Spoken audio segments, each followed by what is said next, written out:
যে বাংলাদেশের যে গণতন্ত্রের যে চর্চা এবং অনুশীলন তার একটা প্রাণ ভোমরা, এই প্রাণ ভোমরাকে হাতের টিপে শেখ হাসিনা মৃতপ্রায় কিংবা মেরেই ফেলেছে। চিরস্থায়ী করবেন, পাকাপোক্ত করবেন, আজীবন বাংলাদেশের মহারানী হিসাবে তিনি রাজত্ব করবেন, এই কল্পনা নিয়ে তিনি আদালত সাজিয়েছেন, তিনি আইন শৃঙ্খলা বাহিনীকে সাজিয়েছেন, তার দল তো সাজানোই আছে, সমস্ত পদ্ধতিগুলোকে তিনি ব্যবহার করেছেন।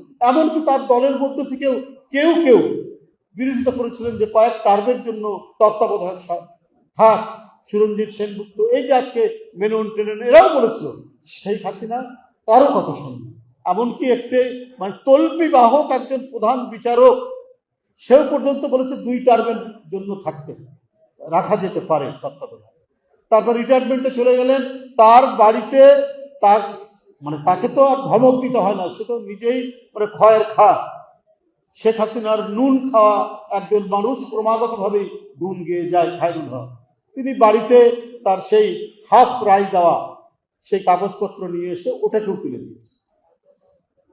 কি করেনি একটা দেশকে নিয়ে, যে কি খামখেয়ালিপনা হয়েছে, কি যাচ্ছে তাই ভাবে দেশকে চালানো হয়েছে।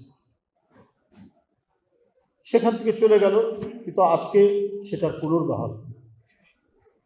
গণতন্ত্রের পথ চলার জন্য বাংলাদেশে কেউ যাতে আবার নতুন করে ফ্যাসিস্ট হয়ে না উঠতে পারে, তার জন্য আমি মনে করি আজকের এই রায়টি অত্যন্ত ইতিবাচক এবং আবারও গণতন্ত্রকে প্রাণবন্ত করার জন্য এবং গণতন্ত্রের যে আমি যে প্রাণ ভোমরার কথা বললাম, সেই প্রাণ ভোমরাটা আবারও পুনরুজ্জীবিত হলো আজকের এই রায়ের মধ্যে।